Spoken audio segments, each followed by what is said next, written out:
ஒரு ஜீவராசி நீங்கள் காசு கொடுத்து வாங்கிட்டு வந்து வளர்த்து பார்க்குறது ஒரு விதம் வேறு. தற்செயலாக ஒரு வீட்டுக்குள்ளே வருது, ஒரு கழுகு வந்துருச்சுன்னா ஒரு விதம், ஆந்தை வந்ததுன்னா ஒன்று, ஆமை வந்ததுன்னா ஒன்று, பாம்பு வந்ததுன்னா ஒன்று, சர்ப்பம் தான். புரியுதுங்களா? இது எல்லாமே ஒன்று நிறைய கேட்டகரியில் இருக்குது. சரிங்களா? இவ்வளோ ஏன் போகிறீங்க? எலி டிஸ்டர்பன்ஸ்ன்னு வாங்க, ஆனால் எலியை விநாயகரை தான் குறிக்கும்னு சொல்லுவாங்க. ஆமாம், மூஞ்சூர் விநாயகருடைய வாகனம் சொல்லுவாங்க, தெரியுமா? அவ்வளோவே இருக்குது. ஆனால் அதே எலியை பிடிச்சி சாவடிக்கிறாங்க. ஸோ அதே சீனாவில் பார்த்தீங்கன்னா அந்த எலியை வச்சுட்டு ஒரு பிஸ்னஸே ஆகி சமைச்சு சாப்பிட்றாங்க. ஒரு ஊரில் எலி கோவிலே இருக்குது எலிக்குன்னு. ஸோ இருக்குது. ஏன் நம்ம நாயே நம்மளை பற்றி பேசுகிறோம், ஆனால் பைரவருக்கு ஒரு கோயிலே இருக்குது.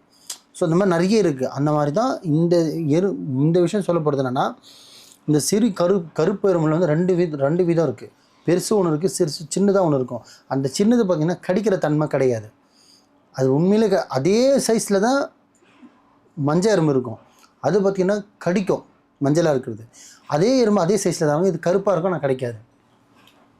உடம்பு ஃபுல்லாக நீங்கள் 100 எறும்பு ஏற்றினாலும் சரி, 10 ஏறினாலும் சரி, ஒன்றுமே கிடைக்காது. நீங்கள் எந்த பக்கம் திரும்பி பார்த்தாலும் சரி, அடித்து போனாலும் சரி கிடைக்காது. ஆனால் அதே அந்த கருப்பு எறும்பு மஞ்சள் இருக்கும், அந்த எறும்பு பாருங்கள் பட்டுன்னு கடிச்சிடும். இந்த எறும்பு பார்த்திங்கன்னா வீட்டுக்குள்ளே வருதுன்னா 2 விஷயம். ஒன்று, முன்னோர்கள் ஏதோ சொல்ல வராங்கன்னு ஒன்று அர்த்தம். 100% உண்மை, மாற்று கருத்தே இல்லை. இதான் உண்மை. ஒன்று. ரெண்டாவது, உங்கள் வீட்டில் சுப காரிய விஷயம், நல்ல விஷயம், இனிப்பான விஷயம் நடக்க போகுதுன்னு அர்த்தம்.